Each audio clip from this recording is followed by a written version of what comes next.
Hello viewers, today is February 1st, 2026. இன்னைக்கு நம்ம என்ன பேச போறோம்னா ஓபிஎஸ், ராமதாஸ், பிரேமலதா இவங்க அவங்களோட கூட்டணி சாய்ஸ் டிசைட் பண்ணுறதுக்கு ஏன் இவ்வளோ நாள் ஆகுது, அவங்களோட கால்குலேஷன் என்ன, அதை பற்றி தான் பேச போகிறோம்.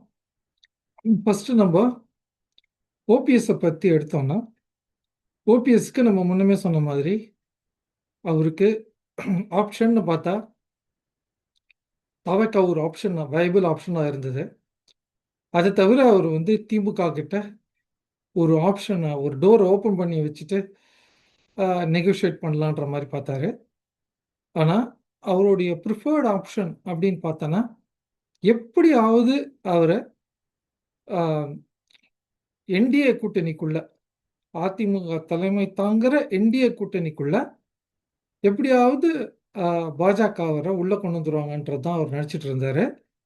இப்போ கூட பார்த்தா கூட அவர் அந்த எந்த கூட்டணிக்கு போகணுன்ற டிசிஷன் எடுக்கிறதுக்கு தயங்குற பெரிய காரணம் என்னன்னா, அவர் அந்த ஒரு இந்திய கூட்டணிக்குள்ள போனால் தான் அவருக்கு நல்ல ஒரு வாய்ப்பு இருக்குன்னு கருதுறாரு. அதை தவிர அவருக்கு ஒரு பர்சனல் ரிலேஷன்ஷிப், அந்த பாஜகவோட இருக்கிற அந்த பர்சனல் ரிலேஷன்ஷிப்பை மெயின்டைன் பண்ணணும், இல்லை என்ஹான்ஸ் பண்ணணும், இல்லை அதை நர்ச்சர் பண்ணணும்னு நினைக்கிறாரு. இது நீங்கள் பார்த்தீங்கன்னா, அவர் ஃபஸ்ட்டு அந்த தர்ம யுத்தம் முதல்ல ஆரம்பித்த போது குருமூர்த்தி சொல்லி தான் போனார். அதுக்கப்புறம் பார்த்தீங்கன்னா, படிப்படியாக நீங்கள் அவர் எடுக்கிற ஒவ்வொரு முடிவுகளுமே அவர் பாஜக சார்ந்து அதை ஒட்டியே இருக்கும். என்னதான் பாஜக அவரை வேணான்னு சொன்னாலும், அவர் திருப்பி போய் மோடியை பார்க்கணும், மோடி இங்கே வரும்போது நான் அவரை நான் பார்க்கணும், அது ஒரு பெரிய பாக்கியமாக நினைப்பேன்னு சொல்கிறதும் சரி. இன்னைக்கு கூட அவர் அதிமுகக்குள்ளே நான் போகணும், அதிமுக மீட்பு கழகமாக ஏதோ ஒரு மீட்பு குழு வச்சுருக்காரு, அந்த அதிமுக உள்ளே போய் ஒரு பாஜகவுடைய ஒரு ஃபேஸாக அந்த அதிமுகக்குள்ளே இருக்கணும்னு தான் நினைக்கிறாரு. தவிர அவர் தனியாக தினகரன் மாதிரியோ இல்லை ஈவன் செங்கோட்டன் மாதிரியோ தனியாக ஒரு ஸ்டான்ஸ், ஒரு ஹார்ட் ஸ்டான்ஸ் எடுத்து இதுதான் பண்ண போகிறேன்றது இருக்கிறது அந்த ஒரு தைரியமோ இல்லை மனபலமோ அவருக்கு இல்லை. அது நீங்கள் பார்த்தீங்கன்னா, ஏன் அப்படின்னு நீங்கள் பார்த்தீங்கன்னா, அவர் என்ன நினைக்கிறாருன்னா, அவருக்கு மோடின்ற ஒரு சின்ன அனாலஜி சொல்கிறேன். மோடின்ற ஒரு கனி அவர் மடியில் விழுந்த மாதிரியும், அதே அவர் தன் இதயத்தில் எடுத்து வச்சுட்ட மாதிரியும், அவர் மோடி தன்னுடைய இதய கனி நினச்சிட்டு இருக்காரு. இது எப்படி இந்த அனாலஜி ஏன் சொல்கிறேன்னா, அண்ணாதுரை அவர்கள் அதான் சொன்னார். எம்ஜிஆர்ன்ற ஒரு கனி என் மடியில் விழுந்தது, அதை என் இதயத்துக்குள் வைத்து கொண்டேன், அதனால தான் அந்த படம் இதய கனியின் டைட்டில் கூட வச்சாங்க எம்ஜிஆர் படத்துக்கு. அது மாதிரி ஓபிஎஸ் என்ன நினைக்கிறாருன்னா, மோடி தன்னுடைய இதயத்தில் இருக்காரு, ஒரு இதய கனின்ற மாதிரி தான் நினச்சிட்டு இருக்காரு. அதனால் அவர் என்னதான் அவர் நான் என்டிஏ விட்டு வெளியே வர்றேன் அப்படின்னு சொன்னாலும், அவருக்கு திருப்பி அதுக்கப்புறம் போய் அமித்ஷா போய் பார்த்ததும், இதெல்லாம் நீங்கள் வச்சு பார்த்தீங்கன்னா, அவர் எந்த கட்சிக்கு போனாலும் அவர் அந்த கட்சிக்குள்ளே போய் ஒரு பாஜக குரலாக தான் இருப்பார்னு என்னுடைய கணிப்பு. அதனால தான் அவர் இன்னும் அவருடைய ஏடிஎம்கே ஆப்ஷனை ஓப்பன் பண்ணி வச்சுட்டு, கடைசி நேரத்தில் ஏதாவது ஒன்று மாறாதா, ரெட்டை சின்னத்துக்கு ஏதாவது ஒரு சிக்கல் வராதா, தன்னை திருப்பி அதிமுகக்குள்ளே மோடியும் அமித்ஷாவும் சேர்த்துப்பாங்களா, ஏதாவது பண்ணி உள்ளே வர முடியுமான்னு பார்க்குறாரே தவிர, ஒரு கூட்டணிக்குள்ளே போய் தைரியமாக தினகரன் அவர்கள் தனி கட்சி ஆரம்பித்து தைரியமாக அவர் எலெக்ஷனை சந்தித்தார். அது மாதிரி ஓபிஎஸ் அவர்கள் அந்த மாதிரி ஒரு டிசிஷன் எடுக்கிறதுக்கு ரொம்ப தயங்குறாருன்னு தான் நான் பார்க்குறேன். அதுக்கு முக்கிய காரணம் அவர் இன்னும் அந்த பாஜக பிடியிலேருந்து வெளில வரலன்னு தான் நான் நினைக்கிறேன். அவர் இன்னும் அந்த ஒரு சென்ட்ரல் கவர்மெண்ட்டுக்கிட்ட க்ளோஸராக இருக்கணும் அப்படின்னு தான் அவர் நினைக்கிறாரு. அதுதான் அதுதான் அவருடைய முக்கியமான ரீசன். எந்த கூட்டணிக்கு போகணுன்ற ஒரு டிசிஷன் எடுக்கிறதுக்கு உண்டான தயக்கமே அதனால தான் நான் நினைக்கிறேன். அவர் தாவேக்காக்கு போகிறது ஒரு நல்ல ஆப்ஷன் தான். ஆனால் அவர் யோசிக்கிறது என்னென்னா, புதுசாக வந்த ஒரு விஜய முதலமைச்சர் வேட்பாளராக போய் நம்ம போய் பிரச்சாரம் பண்ணணுமான்றது ஒரு தயக்கம் இருக்குது. அது ஒரு நல்ல ரீசன் தான் நான் சொல்லுவேன். ஏன்னா அவர் இவ்வளோ நாளாக அரசியல் இருந்திருக்காரு. இப்போ திடீர்னு போய் விஜய் தலைமையில் போய் அவர் சேர்றதுக்கு அவருக்கு ஒரு தயக்கம் இருக்குது. அது ஒரு ரீசனபிள் எக்ஸ்ப்ளனேஷன் தான் நான் பார்க்குறேன். பட் மற்றபடி பார்த்தா அவர் வந்து பாஜகவோட ஆள் மாதிரி தான் அவர் செயல்படுறாரு. ஸோ அதனால் அவர் வந்து அதிமுகக்குள்ளே வரணும்னு தான் நினைக்கிறாரு, இல்லை இந்திய கூட்டணிக்குள்ளே தான் வரணும்னு நினைக்கிறாரு.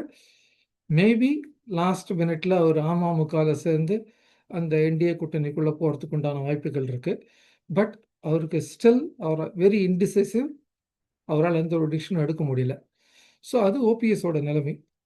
அப்புறம் நம்ம டாக்டர் ராமதாஸ் பக்கம் போகலாம். டாக்டர் ராமதாஸுக்கும் ஆப்ஷன்ஸ் ரொம்ப லிமிட்டட். அவரோட ஃபர்ஸ்ட் சாய்ஸ் அவர் என்ன நினைக்கிறாருன்னா, நம்ம திமுக அணியில் உள்ளே போகலாம் அப்படின்னு நினைக்கிறாரு. அவங்க 5 சீட் கொடுத்தாலும் 7 சீட் கொடுத்தாலும் அது வந்து ஒரு எம்எல்ஏ போஸ்ட்டாக மாறுறதுக்கு உண்டான நல்ல வாய்ப்புகள் இருக்குன்னு அவர் நினைக்கிறாரு. அது உண்மையும் கூட. ஆனால் அதில் ஒரு சிக்கல் என்னென்னா, திருமாவளவன் அவர்கள் ரொம்ப கிளியராக சொல்லிட்டாரு. பாமக ராமதாஸோ அன்புமணி ராமதாஸோ அவங்க இருக்கிற கூட்டணியில் நாங்கள் இருக்க மாட்டோம்னு திருமாவளவன் சொன்னதுக்கு பிறகு இப்போ ராமதாஸுக்கு புரியுது, அந்த திமுகன்ற ஒரு டோர் க்ளோஸ் ஆயிடுச்சுன்ற மாதிரி அவருக்கு தெரிஞ்சிடுச்சு. அதனால தான் இப்போ திமுக அரசை பற்றி கொஞ்சம் காட்டமாக விமர்சனம் பண்ண ஆரம்பிச்சிருக்காரு. இது இன்னும் கொஞ்ச நாளில் அதிகரிக்கும் தான் நான் நினைக்கிறேன். ரெண்டாவது ஆப்ஷன் அவருக்கு இருக்கிறது தாவேகா. ஓபிஎஸ் மாதிரியே அவரும் தாவேகா ஆப்ஷனுக்குள்ளே போனால் அவருக்கு நல்ல சீட்டுகள் கிடைக்கலாம். ஆனால் அவர் வந்து விஜய் தலைமையை ஏற்றுக்கிட்டு போகணும். அதில் அவருக்கு ஒரு பெரிய தயக்கம் இருக்குன்னு தான் நான் நினைக்கிறேன். அவருக்கு நிறைய சீட்டு கிடைக்கலாம். ஆனால் விஜய் பிரதமர் விஜய் முதலமைச்சர் வேட்பாளர்னு போய் அவர் பிரச்சாரம் பண்ணுவாராங்கிறது தெரியல. மூணாவது ஆப்ஷன் என்னன்னா, பாஜக எப்படியானும் அன்புமணி அவர்களை கன்வின்ஸ் பண்ணி, எடப்பாடி அவர்களையும் கன்வின்ஸ் பண்ணி என்டிஏ கூட்டணிக்குள்ளேயே அவரை அழைச்சிக்கிறதுக்கு உண்டான வாய்ப்புகள் இருக்குது. அப்படி அழைச்சாலும் ஒரு 5லேருந்து 7 இல்லை 10 சீட்டு கிடைச்சாலும் அந்த 10 சீட்டு அன்புமணி ராமதாஸ் வந்து இவருக்கு விட்டு கொடுக்கணும். அந்த 10 சீட்டில் அன்புமணி ராமதாஸுடைய பாமக, அதுதான் இப்போ பாமக, அந்த தொண்டர்கள் இவங்களுக்கு வேலை செய்யணும். அதே மாதிரி இவரோட தொண்டர்கள், டாக்டர் ராமதாஸோட தொண்டர்கள் அன்புமணி அவர்கள் நிற்கிற பாமக நிற்கிற அந்த தொகுதிகளில் வேலை செய்யணும். இதெல்லாம் வந்து கெமிஸ்ட்ரி ஒர்க் அவுட் ஆகுமான்றது ஒரு மிகப்பெரிய கேள்விக்குறி. என்னை பொறுத்தவரை இது ஒர்க் அவுட் ஆகாது. ஸோ அதனால் அங்கேயும் அவருக்கு ஒரு சிக்கல் இருக்குது. ஸோ கடைசியாக இன்னொரு ஆப்ஷன் என்னென்னா, ஒரு தனியாக நிற்கலாம். அது எப்படி தனியாக நிற்கலான்னா, ஒரு வேளை திமுக வந்து அவர்கிட்ட ஒரு பேக் டோர் டீல் பண்ணி, நீங்கள் தனியாக நில்லுங்க, எங்கெங்கெல்லாம் அன்புமணி நிற்கிறாரோ அங்கேயும் நீங்கள் நில்லுங்க, அங்கே போய் வாக்க பிரியுங்க, அன்புமணியோட வெற்றியை தவிர்க்கிறதுக்கு திமுக இந்த யுக்தியை கையாளலாம். ஏன்னா பாலிடிக்ஸில் எது வேணால் நடக்கலாம். அது மாதிரி நடந்திருக்குன்றதும் நமக்கு தெரியும். மக்கள் நல கூட்டணி ஒரு எக்ஸாம்பிள். அதை தவிர நிறைய எக்ஸாம்பிள் நம்ம சொல்லலாம். we don't want to go further into it. So ராமதாஸை பொறுத்த வரைக்கும் அவராலையும் எந்த விதமான டிசிஷனும் இப்போ எடுக்க முடியலன்றதுக்கு காரணம் இந்த சிக்கல்கள்லாம் அவருக்கு இருக்குது. கடைசியாக நம்ம பிரேமலதா விஜயகாந்த் அவர்கள்கிட்ட வரலாம். பிரேமலதா விஜயகாந்தை பொறுத்த வரைக்கும் அவங்களுக்கு ஒரு நேச்சுரல் அலையன்ஸ் அப்படின்னு பார்த்தீங்கன்னா அது என்டிஏ தான். ஆனால் அவங்க வந்து அவங்க பண்ணுற நெகோசியேஷன் சீட்டு பேரமாக இருக்கலாம், ராஜ்யசபா சீட்டு பேரமாக இருக்கலாம், அதை தவிர வேறு சில பேரங்களும் இருக்கலாம். ஆனால் அது வந்து ரொம்ப டஃப்பாக பார்கெயின் பண்ணுறாங்க.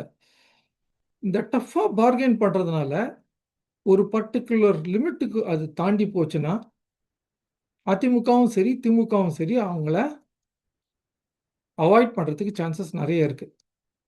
இன்ஃபேக்ட் என்னை பொறுத்தவரை திமுகவும் சரி அதிமுகவும் சரி தேசிய முற்போக்கு திராவிட கழகத்துக்கு 4லேருந்து 5 சீட்டுக்கு மேலே கொடுக்க வேண்டிய நெசசிட்டி இல்லைன்னு தான் நான் நினைக்கிறேன். அது என்னோட கணிப்பு. அதுக்கு மேலே கொடுத்து அவங்கள ஒரு பெரிய சக்தியாக காமிக்க வேண்டிய நெசசிட்டி இந்த 2 பார்ட்டிக்கும் இல்லை. அதை தவிர ராஜ்யசபா சீட்டும் அவங்களுக்கு கொடுக்கணுன்ற நெசசிட்டி இல்லை. என்னை பொறுத்த வரைக்கும் இந்த பெரிய கட்சிகள் கூட்டணி கட்சிகளுக்கு ராஜ்யசபா சீட் கொடுக்கறதே நான் விரும்புறது கிடையாது. அது திமுக கமலஹாசனுக்கு கொடுத்தாலும் அது தப்புன்னு தான் நான் நினைக்கிறேன். அதே மாதிரி அதிமுக வந்து வாசன் அவர்களுக்கு கொடுத்தாலும் அது தப்புன்னு தான் நினைக்கிறேன். ஏன்னா இவங்க ராஜ்யசபாவில் போய் யாருக்காக பாடுபடுவாங்கன்றது நமக்கு தெரியாது, யாருக்காக குரல் கொடுப்பாங்கன்னு நமக்கு தெரியாது. அவங்க திமுக கிட்டேருந்து கமலஹாசன் சீட்டு வாங்கினாலும் அங்கே போய் திமுகவோட குரலா அவர் ஒழிப்பாரான்றது சந்தேகம். அதே போல் வாசன் அவர்களுக்கும் அதே கதி தான். அதனால் திமுகவும் சரி அதிமுகவும் சரி பெரிய கட்சிகள் இந்த மாதிரி சின்ன கட்சிகளுக்கு ராஜ்யசபா சீட்டு கொடுக்கக்கூடாதுன்றது தான் என்னுடைய அபிப்பிராயம். பட் கண்டினியூஸாக இவங்க கொடுத்துட்ருக்காங்க. அது நல்லதுக்கு இல்லைன்னு தான் நான் நினைக்கிறேன்.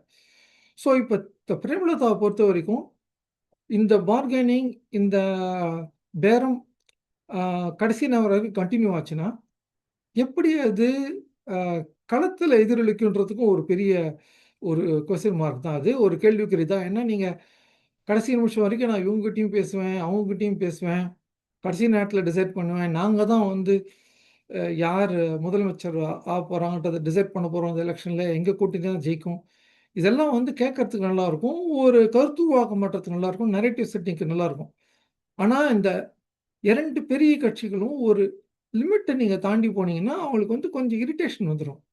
என்னப்பா இவங்க வந்து எப்போ பாரு ஒரு எலெக்ஷன் வந்து போய் இதே மாதிரி பேசுகிறாங்க, பேசாமல் தான் விட்டு பார்ப்போமே, அவங்க தனியாக நிற்கட்டுமே, என்ன ஒஸ்ட் கேஸு, ஒரு 10 சீட்டு அவங்களால நம்ம தோப்போமா, அதுக்கு மேலே ஒன்றும் பெருசாக இருக்காது அப்படின்னு 2 கட்சிகளுமே அதை மாதிரி ஒரு டிசிஷன் எடுத்தாங்கன்னா அது தமிழ்நாட்டுக்கு நல்லது. இது என்னுடைய அபிப்பிராயம். ஸோ பிரேமலதா அவர்களை பொறுத்த வரைக்கும் அவங்க வந்து லாஸ்ட் மினிட் வரைக்கும் நெகோஷியேட் பண்ணிட்டே தான் இருப்பாங்க. அவங்களுக்கு ராஜ்யசபா சீட்டு முக்கியம், நிறைய சீட்டுகள் தமிழ்நாட்டில் வேணுங்கிறது முக்கியம். ஆனால் இது எதுவுமே கடைசி நிமிஷம் வரைக்கும் ரிசால்வ் ஆக போகிறதில்ல.